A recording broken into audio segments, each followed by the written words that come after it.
90% बच्चों ने ना अपना जो मई वाला मंथ है ना वो पूरी तरीके से वेस्ट कर दिया है। आज के इस वीडियो के अंदर मैं तुम्हें क्लास 10th का जो कंप्लीट रोड मैप है ना वो मैं आपको देने वाला हूँ। ऐसे नोट्स है ना लोग तुम्हें पैसे लेके भी नहीं देंगे, लेकिन आज की इस वीडियो के अंदर ये जो नोट्स है ना ये मैं तुम्हें फ्री में दूंगा। मुझे नहीं पता इस वीडियो को तुम कब देख रहे हो, किस टाइम देख रहे हो, लेकिन मैं तुम्हें ना इतना प्रॉमिस करता हूं, अगर तुमने इस वीडियो को पूरा एंड तक देख लिया ना तो अभी से इसी टाइम से तुम्हारी जो क्लास 10th की जो जर्नी है ना वो पूरी तरीके से चेंज हो जाएगी। मुझे पता है यार 90% बच्चों ने अपना जो मई वाला महीना है ना वो वेस्ट कर दिया है और बच्चों को ना समझ नहीं आ रहा कि भैया अब आखिर हम क्या करें, किस तरीके से पढ़े कि हमारा जो क्लास 10th का जो ड्रीम है ना कि मेरे को भी 95% मार्क्स लेके आने हैं वो आखिर में किस तरीके से अचीव करूं। तो देखो यार आज के इस वीडियो के अंदर है ना मैं तुम्हें कंप्लीट रोड मैप देने वाला हूं, जिसके अंदर मैं आपको ना सारी चीजें बताऊंगा कि तुम्हें किस तरीके से पढ़ना है, एनसीईआरटी कैसे पढ़ोगे, रिवीजन कैसे करोगे, चैप्टर को कैसे पढ़ोगे, स्कूल का होमवर्क कैसे करोगे, कोचिंग को कैसे मैनेज करोगे, ये सारी चीजें आज की इस वीडियो के अंदर मैं आपको बताने वाला हूं। लेकिन वीडियो स्टार्ट करने से पहले ना मैं आपको एक चीज बता देता हूं यार, जो आपकी क्लास 10th है ना वो सच में, ये सच्चाई बता रहा हूं, क्लास 10th तुम्हारी पूरी लाइफ की जो सबसे इजीएस्ट क्लास है ना वो तुम्हारे होने वाली है। क्लास 10 बहुत इजी क्लास है, लेकिन दिक्कत पता क्या है कि तुम है ना क्लास 10 को सीरियस नहीं लेते, तुम अपनी जो पढ़ाई है ना उसको टालते रहते हो। तुम्हारा जो केयरलेस एटीट्यूड है ना इसी की वजह से तुम पीछे हो। अगर तुम आज ही अपना केयरलेस एटीट्यूड चेंज कर लोगे ना, मैं तुम्हें गारंटी दे रहा हूं तुम अपनी क्लास के टॉपर से आगे निकल जाओगे। तो पहले तो मेरे को जल्दी से प्रॉमिस करो, यस भैया आज की इस वीडियो में आप जितनी चीजें बताओगे ना सारी चीजें मैं फॉलो करूंगा या फॉलो करूंगी। वीडियो को स्टार्ट करते हैं। तो देखो सबसे पहले मैं तुम्हें एक चीज बताता हूं, अगर तुम में से कोई बच्चा ऐसा है ना जिसका बैकलॉग हो गया है तो इस बैकलॉग को कैसे कवर करोगे, साथ में अपनी जो रेगुलर स्टडी है ना इसको कैसे फोकस करना है, दोनों चीज मैं आपको इस वीडियो में बताऊंगा। देखो अभी जो तुम्हारा सेशन वो जस्ट स्टार्ट हुआ है तो हद मार के तुम्हारा जो बैकलॉग होगा ना वो 1 या 2 चैप्टर का होगा, लेकिन बच्चे पता क्या गलती करते हैं, अपने बैकलॉग को कवर करने पे इतना फोकस कर देंगे जिसकी वजह से अभी जो उनके स्कूल में ट्यूशन में जो चैप्टर चल रहे होंगे ना वो उनके छूट जाते हैं। ना तो स्कूल वाले चैप्टर होते हैं ना बैकलॉग कवर होता है। तो आज की इस वीडियो के अंदर मैं तुम्हें बताऊंगा कि ये दोनों चीजें ना साथ में आपको कैसे करनी है। देखो फॉर एग्जाम्पल मान लेता हूं कि तुम्हारा ना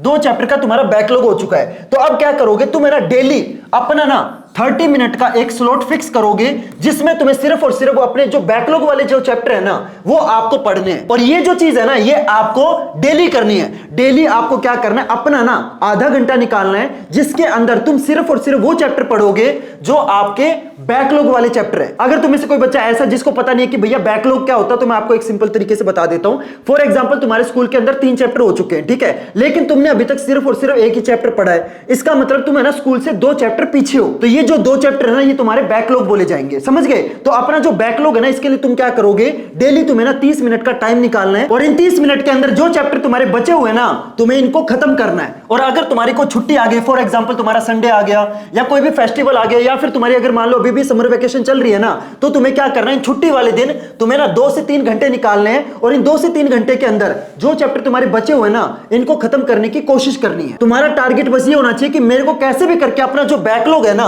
वो एज सुन एज पॉसिबल जितना जल्दी हो सके अपना जो बचे हुए चैप्टर ने इनको खत्म करना है। मैं तुम्हें एक चीज बताऊं, जब तक तुम अपने बचे हुए चैप्टर खत्म नहीं करोगे ना तब तक तुम्हारे स्कूल में अभी जो चैप्टर चल रहे हैं, तुम्हारे unit test, half yearly, revision, sample papers की प्रैक्टिस, ये सब तुम नहीं कर पाओगे। अभी तुम्हारा जो टारगेट है ना वो ये होना चाहिए कि मेरे को पैरेलली अपना जो बैकलॉग है ना कैसे भी करके खत्म करना है, समझ रहे हो। लेकिन ऐसा नहीं करना कि सिर्फ और सिर्फ बैकलॉग खत्म करने पे इतना फोकस कर दिया कि जो चैप्टर अभी तुम्हारे स्कूल में चल रहे हैं ना इन पे ध्यान ही नहीं दे पाए। अपनी जो रेगुलर स्टडी है ना वो आपको पैरेलली करनी है। जो चैप्टर तुम्हारे स्कूल के अंदर, ट्यूशन के अंदर, कोचिंग के अंदर अभी जो चैप्टर पढ़ाए जा रहे हैं ना वो डेली आके अपने घर पे क्या करना है, आपको उन टॉपिक्स को पढ़ना है। फॉर एग्जांपल तुम्हारे स्कूल के अंदर मान लो अभी कार्बन वाला चैप्टर पढ़ाया जा रहा है, इसके आज मान लो तुम्हारे स्कूल के अंदर 2 टॉपिक पढ़ाए। अब ये दोनों टॉपिक है ना आपको घर पे आके इनकी क्या करनी है, रिवीजन करनी है। जो काम आपके स्कूल के अंदर, ट्यूशन के अंदर आपको डेली बेसिस पे दिया जा रहा है ना वो आपको सेम डे खत्म करना है, समझ रहे हो। और कोशिश करना यहां पे आपका जो टारगेट होगा वो क्या होगा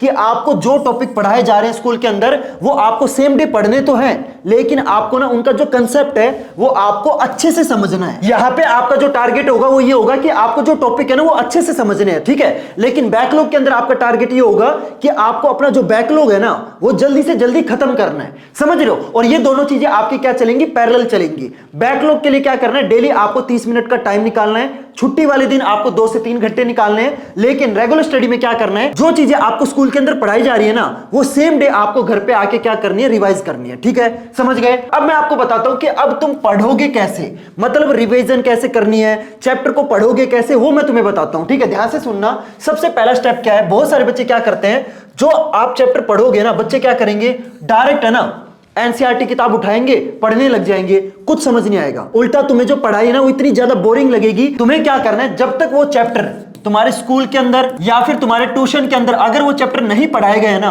तब तक उन चैप्टर को एनसीईआरटी से मत पढ़ना, समझ रहे हो, क्योंकि वो चैप्टर तुम्हें बिल्कुल समझ नहीं आएगा। और अगर तुम्हें स्कूल के अंदर ट्यूशन के अंदर नहीं समझ में आ रहा है, क्योंकि बहुत सारे बच्चे मेरे को ये कंप्लेन करते हैं कि भैया हमारे जो स्कूल के टीचर है ना या जो ट्यूशन टीचर है ना उतने अच्छे नहीं है, तो आप टेंशन मत लो। तुम्हें क्या करना है, तुम्हें सिंपल उस चैप्टर का क्या करना है, उस चैप्टर का जो वन शॉट लेक्चर है ना वो आपको देखना है। देखो मैं तुम्हें ये नहीं बोलूंगा कि मेरा वन शॉट लेक्चर देखो, जो टीचर तुम्हारा फेवरेट है, जिस टीचर का तुम्हें समझ में आता है ना, उस टीचर का उस चैप्टर का क्या करना है, उस चैप्टर का वन शॉट लेक्चर देखना है। ठीक है, और उसके बाद आपको एनसीईआरटी बुक टच करनी है। ठीक है, तो पहला स्टेप समझ में आया। अब मैं आपको बताता हूं कि आखिर एनसीईआरटी बुक को पढ़ोगे कैसे। मैं देखता हूं बहुत सारे बच्चे पता क्या करते हैं, एनसीईआरटी बुक खोलेंगे, ऐसे देखते रहेंगे, इस तरीके से नहीं पढ़नी। एनसीईआरटी बुक को पढ़ना कैसे वो मैं आपको बताता हूं। तो जितने भी आपके इंपॉर्टेंट पॉइंट्स है, जितनी भी आपकी इंपॉर्टेंट चीजें हैं ना, वो आपको क्या करना है, अपनी जो फेयर नोटबुक है ना उसके आखिरी पेज पे वो आपको लिखनी है। जो भी चीजें आपको लगता है ना कि यार ये वो चीजें जो मैं बार बार भूल जाता हूं, वो सारी चीजें ना अपनी फेयर नोटबुक के लास्ट पे लिख लो, और रोज उन चीजों को क्या करना है, रिवाइज करना है, समझ रहे हो। और जितनी भी आपकी इंपॉर्टेंट चीजें हैं ना उनको आपकी मर्जी है, या तो आप अंडरलाइन कर सकते हो, मार्क कर सकते हो, या फिर आप इस तरीके से हाईलाइट भी कर सकते हो। मैं आपको एक चीज बताऊं, जब आपके पेपर बिल्कुल सर के ऊपर आ जाएंगे ना, तब तुम्हारे पास इतना टाइम नहीं होगा कि तुम दोबारा से एनसीईआरटी बुक को पढ़ोगे। उस टाइम जितनी भी चीजें आपने हाईलाइट करी होंगी ना, ये चीज आपका पेपर के टाइम है ना बहुत ज्यादा टाइम बचाएगी। पेपर के टाइम तुम्हें सिंपल क्या करना है, जो जो चीजें आपने अंडरलाइन करी है बस आपको वो पढ़ना है, समझ रहे हो। पेपर के टाइम तुम्हारे पास इतना टाइम नहीं होगा कि तुम पूरा पेज दोबारा से पढ़ोगे। अगर तुमने ये सारी चीजें अंडरलाइन कर रखी होंगी, हाईलाइट कर रखी होंगी, तुम्हें क्या करना है, एनसीईआरटी बुक खोलनी है, जो जो चीजें आपने हाईलाइट करी है बस उनको रिवाइज करना है, समझ रहे हो। इस तरीके से आपको एनसीईआरटी बुक पढ़नी है। क्लियर है एवरीवन। और जब एनसीईआरटी बुक पढ़ो ना तो कंसेप्ट समझना ज्यादा जरूरी है। मैं देखता हूं बहुत सारे बच्चे क्या करते हैं, बस पढ़ने के लिए ना, मतलब for the sake of reading, वो क्या करेंगे, एनसीईआरटी बुक को पढ़ लिया, समझ उनको कुछ नहीं आ रहा, बस उन्होंने ना ऊपर ऊपर से पढ़ लिया। वैसे पढ़ने का कोई फायदा नहीं है। अगर तुम ऊपर ऊपर से पढ़ रहे हो ना, अगर तुम कंसेप्ट को नहीं समझ रहे ना, मैं आपको हाथ जोड़ के बोल रहा हूं कि आप रहने दो भाई। आप बस अपना टाइम वेस्ट कर रहे हो, खुद को बेवकूफ बना रहे हो और कुछ नहीं कर रहे। मैं तुम्हें ये बोल ही नहीं रहा कि तुम 10-10 घंटे पढ़ो, 8-8 घंटे पढ़ो। मैं तुम्हें ये बोल रहा हूं चाहे तुम 1 घंटा पढ़ो दिन का, लेकिन इस तरीके से पढ़ो कि वो आपका फ्रूटफुल हो, समझ रहे हो, उस चीज का आउटकम आना चाहिए। वैसे खाली बैठ के चाहे तुम 4 घंटे किताब को देखते रहो, क्या फायदा है, कोई फायदा ही नहीं है। लेकिन अगर तुम पूरे फोकस के साथ 1 घंटे भी पढ़ाई करोगे ना, वो तुम्हारे 4 घंटे से ज्यादा यूजफुल होगी, समझ रहे हो मेरी बात। इसके बाद तुम्हें क्या करना है, अपने जो भी एनसीईआरटी क्वेश्चन है ना उनको करना है। और मैं आपको एक चीज बताऊं, जितने भी आपके इन टेक्स्ट क्वेश्चन है ना वो आपको पहले करने हैं। बहुत सारे बच्चे सोचते हैं कि जो बैक एक्सरसाइज वाले क्वेश्चन है ना मैं बस उनको कर लूंगा और मेरा काम चल जाएगा। मैं तुम्हें एक चीज बताऊं, तुम्हारे फाइनल पेपर के अंदर इतने क्वेश्चन तुम्हारे बैक एक्सरसाइज में से नहीं आएंगे जितने क्वेश्चन आपके इन टेक्स्ट क्वेश्चन में से पूछे जाते हैं। तो सिर्फ बैक एक्सरसाइज के क्वेश्चन करने से काम नहीं चलेगा, उसके साथ तुम्हें इन टेक्स्ट क्वेश्चन भी करने हैं। और मैं आपको एक और चीज बता दूं, इस बार है ना सिर्फ और सिर्फ एनसीईआरटी करने से भी काम नहीं चलेगा। बहुत सारे बच्चे सोच रहे होंगे कि मैं ना सिर्फ एनसीईआरटी के क्वेश्चन कर लूंगा काम चल जाएगा, नहीं। इस बार सीबीएसई ने ना आपके फाइनल पेपर के अंदर बहुत सारे नए टाइप के क्वेश्चन डाल दिए, जैसे कि कॉम्पिटेंसी बेस्ड क्वेश्चन हो गए। और इस बार तुम्हारे फाइनल पेपर के अंदर है ना 70% से ज्यादा पेपर आपका कॉम्पिटेंसी बेस्ड आने वाला है। तो अगर कोई बच्चा ऐसा नहीं जो ये सोच रहा है कि सिर्फ है ना एनसीईआरटी करने से काम चल जाएगा, नहीं, क्योंकि ये जो नए टाइप के क्वेश्चन है ना ये आपके एनसीईआरटी बुक के अंदर है ही नहीं, समझ रहे हो। और जब तक तुम ये नए टाइप के क्वेश्चन नहीं करोगे, ये 70% पेपर आपका छूटने वाला, मैं आपको लिख के दे रहा हूं। जितने भी आपके जो नए टाइप के क्वेश्चन है ना, चाहे तुम्हारे सोर्स इंटीग्रेटेड क्वेश्चन हो, कंस्ट्रक्टेड रिस्पांस वाले क्वेश्चन हो, सिलेक्टेड रिस्पांस वाले क्वेश्चन हो, असर्शन एंड रीजन वाले क्वेश्चन हो, केस बेस्ड क्वेश्चन हो, पीवाईक्यूज हो, या फिर तुम्हारे वैल्यू बेस्ड क्वेश्चन हो, ये जितने भी आपके जो नए टाइप के क्वेश्चन है ना, इनमें से एक भी टाइप का क्वेश्चन आपके एनसीईआरटी बुक के अंदर है ही नहीं। तो तुम्हें इस बार एनसीईआरटी के अलावा भी आपको कोई ना कोई रेफरेंस बुक लेनी पड़ेगी जिसके अंदर ये सारे के सारे नए टाइप के क्वेश्चन हो, क्योंकि इस बार के फाइनल पेपर के अंदर 70% से ज्यादा जो पेपर है ना वो आपका इन नए टाइप के क्वेश्चन से बनने वाला है। और ऑलरेडी तुमने पिछले साल का जो मैथ का पेपर है वो देख लिया होगा, जो कि इतना ज्यादा टफ था ना। मतलब मैं क्या ही बताऊं। तो अगर तुम ये सोच रहे हो ना कि मैं सिर्फ और सिर्फ एनसीईआरटी कर लूंगा, सिर्फ और सिर्फ एनसीईआरटी करने से 30% पेपर तो अटेम्प्ट कर लोगे, लेकिन ये जो नए टाइप के क्वेश्चन है ये कहां से करोगे? इसके लिए आपको कोई ना कोई रेफरेंस बुक लेनी पड़ेगी। और मैं आपको एक चीज बताऊं, मार्केट में ना बहुत सारी रेफरेंस बुक है जिसके अंदर है ना आपको कॉम्पिटेंसी बेस्ड क्वेश्चन तो मिल जाएंगे, लेकिन उनके अंदर है ना जो सोर्स इंटीग्रेटेड क्वेश्चन है, कंस्ट्रक्टेड रिस्पांस वाले क्वेश्चन और जो सिलेक्टेड रिस्पांस वाले क्वेश्चन है ना, ये जो 3 नए टाइप के क्वेश्चन है ये आपको किसी भी बुक के अंदर आपको नहीं मिलेंगे। सिर्फ और सिर्फ मार्केट के अंदर अकेली एक ही बुक है जिसके अंदर ये जितने भी नए टाइप के क्वेश्चन है ना सारे के सारे क्वेश्चन दिए हुए हैं, and that is Oswal question bank. देखो बहुत सारी क्वेश्चन बैंक के अंदर है ना आपको कॉम्पिटेंसी बेस्ड क्वेश्चन मिल जाएंगे, असर्शन एंड रीजन वाले क्वेश्चन मिल जाएंगे, केस बेस्ड क्वेश्चन मिल जाएंगे और यहां तक कि पीवाईक्यू भी मिल जाएंगे। लेकिन ये जो आपके 3 नए टाइप के क्वेश्चन है ना, जो कि है आपके source integrated question, constructed response वाले क्वेश्चन एंड सिलेक्टेड रिस्पांस वाले क्वेश्चन, ये जो 3 नए टाइप के क्वेश्चन है ना ये आपको बहुत सारे क्वेश्चन बैंक के अंदर नहीं दिए हुए, एंड वहीं पे ना बहुत सारे बच्चे गलती करते हैं। सिर्फ और सिर्फ है ना आपको ये वाली बुक लेनी है, क्योंकि इस बुक के अंदर ये जितने भी आपके 8 टाइप के क्वेश्चन है ना सारे के सारे क्वेश्चन आपको इस बुक के अंदर दिए हुए हैं। और मैं आपको एक चीज बताऊं, मैंने ना बहुत सारे क्वेश्चन बैंक को पढ़ा है, अच्छे से एनालाइज करा है, उसके बाद मैं आपको सजेस्ट कर रहा हूं कि जो ओसवाल के क्वेश्चन बैंक है ना ये सबसे बेस्ट है। इस क्वेश्चन बैंक के अंदर जितने भी आपके एनसीईआरटी के इंपॉर्टेंट क्वेश्चन है ना वो आपको मिल जाएंगे, हर चैप्टर की जो समरी है वो आपको मिल जाएगी, हर चैप्टर के जो एनसीईआरटी के सॉल्यूशन है वो आपको मिल जाएंगे, तुम्हें ना नेमोनिक्स मिल जाएंगे, आपको ना रिवीजन करने के लिए रिवीजन पॉइंट्स मिल जाएंगे, और साथ में जितने भी आपको मैंने जो नए टाइप के क्वेश्चन बताए ना, चाहे आपके कंस्ट्रक्टेड रिस्पांस वाले क्वेश्चन हो, सिलेक्टेड रिस्पांस वाले क्वेश्चन हो, सोर्स इंटीग्रेटेड क्वेश्चन हो, यहां तक कि पिछले 10 साल के आपके जो प्रीवियस ईयर क्वेश्चन है वो हो, सब कुछ आपको इस बुक के अंदर मिलेगा। और आप देख सकते हो मेरे पास है ना ओसवाल का मैथ का क्वेश्चन बैंक भी है, मेरे पास साइंस का क्वेश्चन बैंक भी है, मेरे पास एसएसटी का क्वेश्चन बैंक भी है और मेरे पास इंग्लिश का क्वेश्चन बैंक भी है। इन सभी को मैंने अच्छे से पढ़ा है, अच्छे से एनालाइज करा है, उसके बाद मैं आपको बता रहा हूं कि इससे बढ़िया क्वेश्चन बैंक है ना आपको लिटरली नहीं मिलेगा। अगर आप कोई और पब्लिकेशन का क्वेश्चन बैंक लोगे ना उसके अंदर आपको कॉम्पिटेंसी बेस्ड क्वेश्चन मिल जाएंगे, लेकिन ये जो आपके सोर्स इंटीग्रेटेड क्वेश्चन है, कंस्ट्रक्टेड रिस्पांस वाले क्वेश्चन है और जो सिलेक्टेड रिस्पांस वाले क्वेश्चन है ना, ये जो 3 नए टाइप के क्वेश्चन है ये आपको नहीं मिलेंगे। बाकी देखो यार आपकी मर्जी, आपको जहां से लेना है वहां से आप इन क्वेश्चन बैंक को परचेज कर सकते हो, लेकिन अगर आप इन क्वेश्चन बैंक को मेरे डिस्क्रिप्शन वाले लिंक से लोगे ना तो आपको एक क्वेश्चन बैंक के ऊपर 150 रुपए का कैशबैक मिलेगा। अगर आप 2 क्वेश्चन बैंक लोगे तो आपके 300 रुपए बच जाएंगे, अगर आप 3 लोगे तो 450 रुपए बच जाएंगे, अगर आप 4 लोगे तो आपके 600 रुपए बच जाएंगे। बाकी देखो आपकी मर्जी है, जहां से लेना चाहो वहां से ले सकते हो, लेकिन अगर मेरे डिस्क्रिप्शन वाले लिंक से इन क्वेश्चन बैंक को लोगे ना तो आपका एक क्वेश्चन बैंक के ऊपर 150 रुपए का फायदा हो जाएगा। बाकी देखो आपकी मर्जी है, जहां से लेना चाहो वहां से ले सकते हो। ठीक है, इतनी चीज समझ में आई। अब देखो आगे की चीज मैं बताता हूं। ठीक है भैया, हम एनसीईआरटी पढ़ लेंगे, हम एनसीईआरटी के क्वेश्चन कर लेंगे, हम ये जो क्वेश्चन बैंक है इससे नए टाइप के क्वेश्चन कर लेंगे, लेकिन क्या इससे काम चल जाएगा? नहीं चलेगा। तुम्हें साथ में रिवीजन भी करनी है। बहुत सारे बच्चों ने नोटिस करा होगा कि जब आप कोई चीज पढ़ते हो ना, आपने अगली चीज पढ़ी वो याद हो गई, फिर अगली चीज पढ़ी फिर याद हो गई, लेकिन जो चीज आपने 3-4 दिन पहले पढ़ी थी वो आप भूलते जाते हो।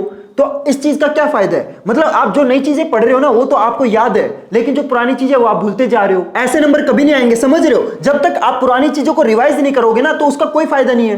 पुरानी चीजें आप भूलते जा रहे हो, नई चीजें आपको, चलो मान लिया आपको नई चीजें याद हो रही है, लेकिन पुरानी चीजें भूल रहे हो, क्या फायदा है फिर? जो आज याद करा है वो भी तो कभी ना कभी पुराना हो जाएगा, वो फिर से भूल जाओगे। तो नई चीजों को याद करने के साथ साथ आपको पुरानी चीजों को रिवाइज भी करना है। समझ रहे हो मेरी बात? अब रिवीजन कैसे करोगे? आपको क्या करना है, हर मॉर्निंग में ना आपको 10 मिनट का स्लॉट बुक कर लेना है, जिसमें आप क्या करोगे, जो चीज आपने पिछले दिन पढ़ी है ना उसको आपको क्या करना है, 10 मिनट के अंदर आपको रिवाइज करना है। और ये चीज आपको डेली करनी है। जो चीज आपने आज के दिन पढ़ी वो आप क्या करोगे, कल सुबह मॉर्निंग में आपको क्या करना है, रिवाइज करना है। और मैं आपको बताऊं 10 मिनट भी नहीं लगेगी, लेकिन ये जो 10 मिनट है ना ये आपको इतनी मदद करेगी, मतलब तुम सोच भी नहीं सकते। और ये जो चीज मैं आपको बता रहा हूं ना, मैं आपको एक चीज बताऊं, मेरी खुद की जो बहन है वो 10th क्लास में अभी उसने पेपर दिए हैं। जो चीजें मैं अब आपको बता रहा हूं ना ये सारी चीजें उसने फॉलो करी है, ये सारी चीजें फॉलो करके उसके 96% आए हुए हैं। और ये सेम चीजें मैंने अपने क्लास 10 में फॉलो करी थी और मैंने खुद क्लास 10 के अंदर 100 में से 100% स्कोर करे हैं। ये जितनी भी चीजें मैं आपको बता रहा हूं ना ये सारी की सारी चीजें ट्राइड एंड टेस्टेड चीजें हैं। तो अगर तुम ये सारी चीजें फॉलो करोगे, मैं आपको गारंटी दे रहा हूं हर बच्चे के 95% से ज्यादा नंबर आएंगे। और प्लीज मेरे को प्रॉमिस करो, यस भैया आप इस वीडियो में जितनी चीजें बता रहे हो ना सारी चीजें मैं फॉलो करूंगा या फॉलो करूंगी। ठीक है, पहली चीज समझ गए। आपको क्या करना है, हर दिन आपको सुबह क्या करना है, है, 10 मिनट का स्लॉट बुक करना है, जिसके अंदर आप क्या चीज रिवाइज करोगे जो आपने पिछले दिन पढ़ी है। Clear everyone? उसके साथ आपको क्या करना है, हर संडे को भी आपको रिवीजन करनी है। पूरे वीक के अंदर मंडे टू सैटरडे आपने जो जो चीजें पढ़ी है ना, आपने 6 दिन में जो जो चीजें पढ़ी है वो आपको क्या करना है, संडे वाले दिन आपको रिवाइज करनी है। और मैं आपको एक चीज बताऊं, चाहे तुम्हारा यूनिट टेस्ट हो, चाहे तुम्हारा हाफ ईयरली एग्जाम हो, चाहे तुम्हारा फाइनल एग्जाम हो, हर एग्जाम से पहले आपको क्या करना है, अपने पूरे सिलेबस को ना मिनिमम आपको 2 बार रिवाइज करना ही करना है। और रिवीजन करने के लिए सबसे बेस्ट चीज पता क्या होती है, दैट इज नोट्स। और मैं हमेशा बच्चों को बोलता हूं कि नोट्स है ना, बच्चों को हमेशा खुद के बनाने चाहिए, लेकिन नोट्स बनाने में ना आपका बहुत ज्यादा टाइम वेस्ट हो जाएगा। तो तुम्हें ना टेंशन लेने की बिल्कुल जरूरत नहीं है। जब तक गौरव भैया है ना, आपको बिल्कुल टेंशन नहीं लेनी। मैंने आप सभी बच्चों के लिए जो इंडिया के नहीं, सबसे वर्ल्ड के जो सबसे बेस्ट नोट्स है ना, वो मैंने आपके तैयार कर लिए हैं। और जितने भी तुम्हारे सब्जेक्ट है, चाहे तुम्हारा साइंस हो, मैथ हो, एसएसटी हो, हर सब्जेक्ट के जो नोट्स है वो मैंने प्रिपेयर कर लिए हैं। आप देख सकते हो साइंस के जितने भी चैप्टर है ना, सभी चैप्टर के जो नोट्स है वो आपके रेडी हो चुके हैं। और इन नोट्स को यार मैंने इतनी मेहनत से, इतने डेडिकेशन के साथ बनाया ना, तो यार इतना तो बनता है, प्लीज वीडियो को लाइक कर देना यार। इन नोट्स को आप देख सकते हो, इतने प्यारे तरीके से, इतने कलरफुल तरीके से मैंने इन नोट्स को रेडी करा है। और मैं आपको एक चीज बताऊं, जितने भी आपके इंपॉर्टेंट डायग्राम है, जितनी भी आपकी इंपॉर्टेंट इक्वेशन है, जितने भी आपके इंपॉर्टेंट डेफिनेशन है, सब कुछ आपको इन नोट्स में मिल जाएगा। और ये सारे के सारे जो नोट्स है ना, ये आपके एनसीईआरटी बेस्ड है। यानी कि जब आप इन नोट्स को पढ़ोगे ना, इसके बाद आपको एनसीईआरटी पढ़ने की जरूरत नहीं है। सारे के सारे जो नोट्स है वो आपके एनसीईआरटी बेस्ड है। तो आप देख सकते हो इन नोट्स को मैंने कितनी प्यारे तरीके से डिजाइन करा है। और जब आप इन नोट्स को पढ़ोगे ना, पूरा का पूरा जो चैप्टर है वो आपको ऐसे समझ में आएगा, लिटरली ऐसे। इसके बाद आपको एनसीईआरटी पढ़ने की जरूरत ही नहीं है। और ये सारे के सारे जो नोट्स है ना, ये आपको इस वीडियो के अंदर कंप्लीटली फ्री में मिलेंगे। तो यार इतना तो बनता है, प्लीज वीडियो को लाइक कर देना, चैनल को सब्सक्राइब जरूर करना, क्योंकि इस टाइप की जो चीजें है ना, ये मैं इस चैनल पे अपलोड करता रहता हूं, ठीक है? तो प्लीज चैनल को सब्सक्राइब जरूर करना। और सिर्फ साइंस के नहीं, मैं आपको दिखा देता हूं, देख सकते हो जितने भी आपके इंपॉर्टेंट रे डायग्राम है, जितने भी आपके साइंस के इंपॉर्टेंट डायग्राम है, जितने भी आपके इंपॉर्टेंट फॉर्मूले, जितने भी आपके इंपॉर्टेंट न्यूमेरिकल है, सब कुछ आपको इन नोट्स के अंदर मिल जाएगा। इन नोट्स को पढ़ने के बाद है ना, तुम्हें एनसीईआरटी पढ़ने की जरूरत नहीं है। इतने प्यारे तरीके से, इतनी सिंपल लैंग्वेज में मैंने इन नोट्स को रेडी करा है। तो प्लीज यार वीडियो को लाइक कर देना। और हाँ, इन नोट्स को कैसे डाउनलोड करना है वो मैं आपको आगे बताता हूं, ठीक है? तो ये आपके साइंस के नोट्स हो गए। इसी तरीके से मैंने आपके जो एसएसटी के नोट्स है ना, वो भी आपके प्रिपेयर करे हैं। और आप देख सकते हो इतने सिंपल लैंग्वेज में मैंने आपके नोट्स को बनाया ना, मतलब जब आप इन नोट्स को पढ़ोगे ना, तो आपको ऐसे लगेगा कि आप एक स्टोरी पढ़ रहे हो। आपको ऐसे लगेगा ही नहीं कि आप एक चैप्टर पढ़ रहे हो। इतने प्यारे तरीके से इनको डिजाइन करा है। और आप एक और चीज दिखा देता हूं मैं आपको, जितने भी आपके इंपॉर्टेंट और मुश्किल वर्ड होते हैं ना, उनका जो हिंदी मीनिंग है वो भी मैंने इसके बराबर में लिख दिया है। तो आपको ना बार बार गूगल करने की या फिर डिक्शनरी चेक करने की कोई जरूरत नहीं है। जैसे आप देख सकते हो यहाँ पे अबंडेंट वर्ड है। अब अबंडेंट वर्ड का मीनिंग क्या होता है, बहुत सारे बच्चों को नहीं पता होगा। अबंडेंट का वर्ड का मीनिंग होता है विशाल। तो वो जो मीनिंग है ना, वो मैंने इसके बराबर में लिख दिया है। तो आपको ना बार बार गूगल करने की कोई जरूरत नहीं है, ठीक है? तो आप देख सकते हो इन नोट्स को मैंने बहुत ही सिंपल तरीके से डिजाइन करा है। तो ये नोट्स आपको कंप्लीटली फ्री में मिल जाएंगे। तो चाहे तुम्हारे ज्योग्राफी के नोट्स हो, ठीक है, मतलब एसएसटी के अंदर जितने भी चैप्टर ना, सभी चैप्टर के जो नोट्स है ना, ये आपको मैं दे रहा हूं। चाहे तुम्हारे हिस्ट्री के नोट्स हो, आप देख सकते हो, चाहे तुम्हारे सिविक्स के नोट्स हो, चाहे तुम्हारे इकोनॉमिक्स के नोट्स हो, जितने भी तुम्हारे एसएसटी के अंदर चैप्टर है ना, सभी चैप्टर के जो नोट्स है वो मैंने प्रिपेयर कर लिए हैं। और सिर्फ इतना नहीं, मैंने आपके लिए एक और चीज, एक और सरप्राइज रेडी करा है, एंड दैट इज आपकी मैथ की फॉर्मूला शीट। एसएसटी की जितनी भी आपकी इंपॉर्टेंट डेट्स होती है ना, आपको पता है पेपर के अंदर आपकी जो एसएसटी की डेट्स है ना, इनमें से भी क्वेश्चन पूछ लिया जाता है। और एसएसटी के जितने भी आपके इंपॉर्टेंट मैप है ना, सारे के सारे इंपॉर्टेंट मैप्स की भी मैंने पीडीएफ रेडी कर ली है। तो आपको मैं दिखा देता हूं। जैसे कि आप देख सकते हो, आपकी मैथ की फॉर्मूला शीट है। तो आपके चैप्टर वाइज जितने भी आपके इंपॉर्टेंट फॉर्मूले है ना, सारे के सारे फॉर्मूले मैंने इसके अंदर आपके लिख दिए हैं। तो आपको ना बार बार एनसीईआरटी बुक ओपन करने की जरूरत ही नहीं है। आप देख सकते हो कितने सिंपल तरीके से मैंने इन फॉर्मूला शीट को डिजाइन करा है और कितनी कलरफुल है। तो जब आप पढ़ोगे ना, तो आप बोर होगे ही नहीं, आपको मजा आएगा। साथ में आपके एसएसटी के जितने भी इंपॉर्टेंट मैप है वो आप देख सकते हो, ये भी मैंने आपके डिजाइन कर दिए हैं। तो एसएसटी के अंदर है ना, आपको पता होगा, आपका फाइनल पेपर के अंदर एक 5 नंबर का मैप में से क्वेश्चन आता है। तो बहुत सारे बच्चों को ना दिक्कत होती है, बार बार क्या करना पड़ता है, एनसीईआरटी बुक के ना पेज पलटने पड़ते हैं। तो आपको करने की कोई जरूरत नहीं है। आप देख सकते हो आपके एसएसटी के जितने भी इंपॉर्टेंट मैप है ना, सारे के सारे मैप मैंने एक ही पीडीएफ के अंदर अरेंज कर दिए हैं। इसके बाद आपकी जो एसएसटी की डेट्स वाली पीडीएफ है वो भी मैंने आपके तैयार कर ली है, जिसके अंदर आपको ना चैप्टर वाइज जितने भी आपकी इंपॉर्टेंट डेट्स है ना, वो आपको मिल जाएंगी। और सारी की सारी जो डेट्स है ना, वो आपकी क्रोनोलॉजिकल ऑर्डर में है। मतलब पहले ये हुआ था, इसके बाद ये हुआ है, इसके बाद तो सारी चीजें ना बिल्कुल सीक्वेंस के अंदर है। तो आपको ना पढ़ने में बहुत ज्यादा मजा आएगा। हर चीज है ना आपको मतलब एक स्टोरी की तरह लगेगी। अच्छा, पहले ये हुआ था, इसके बाद ये हुआ था, ऐसे समझ में आएगा। और ये पीडीएफ भी आपको कंप्लीटली फ्री में मिलेगी। तो ये जितने भी नोट्स है, जितनी भी पीडीएफ है, ये सारी की सारी आपको मिलेगी कहां पे, ये मिलेगी आपको मेरे टेलीग्राम चैनल पे। टेलीग्राम चैनल का जो लिंक है ना वो आपको डिस्क्रिप्शन बॉक्स में दे रखा है, वहां से जाके आप है ना साइंस के जितने भी नोट्स है, जितने भी फॉर्मूला शीट है, सब कुछ आप है ना कंप्लीटली फ्री में डाउनलोड कर सकते हो। टेलीग्राम चैनल का जो लिंक है ना वो आपको डिस्क्रिप्शन बॉक्स में मिल जाएगा, या फिर है ना आप टेलीग्राम पे जाके सर्च कर लेना गौरव भैया क्लास 9th एंड 10th, तो वहां पे भी आपको जो टेलीग्राम चैनल है वो मिल जाएगा, ठीक है। और हम आपको एक और चीज बता दूं, प्लीज ये जो ओसवाल का क्वेश्चन बैंक है इसको परचेज कर लेना। अगर आप इस क्वेश्चन बैंक को नहीं लोगे ना तुम्हारा बहुत ज्यादा नुकसान हो जाएगा। बाकी देखो तुम्हारी मर्जी है, इस क्वेश्चन बैंक को जहां से लेना है वहां से ले सकते हो, लेकिन इन क्वेश्चन बैंक को परचेज करने का जो लिंक है मैंने आपको ऑलरेडी डिस्क्रिप्शन बॉक्स में दे रखा है। अगर आप इन क्वेश्चन बैंक को मेरे लिंक से लोगे ना तो एक बुक के ऊपर तुम्हारे 150 रुपए बच जाएंगे। अगर आप 2 परचेज करोगे तो तुम्हारे 300 रुपए बच जाएंगे। बाकी देखो तुम्हारी मर्जी है, जहां से लेना है वहां से ले सकते हो, ठीक है। और देखो यार इन नोट्स को बनाने में ना लिटरली मेरी बहुत ज्यादा मेहनत लगी है, तो प्लीज यार इस वीडियो को लाइक कर देना, चैनल को सब्सक्राइब जरूर करना, और हाँ इस वीडियो को अपने फ्रेंड्स और क्लासमेट के साथ जरूर शेयर करना। तो चलो गाइस मिलते हैं फिर अगले वीडियो में नए टॉपिक के साथ, तब तक के लिए good bye and have a nice day.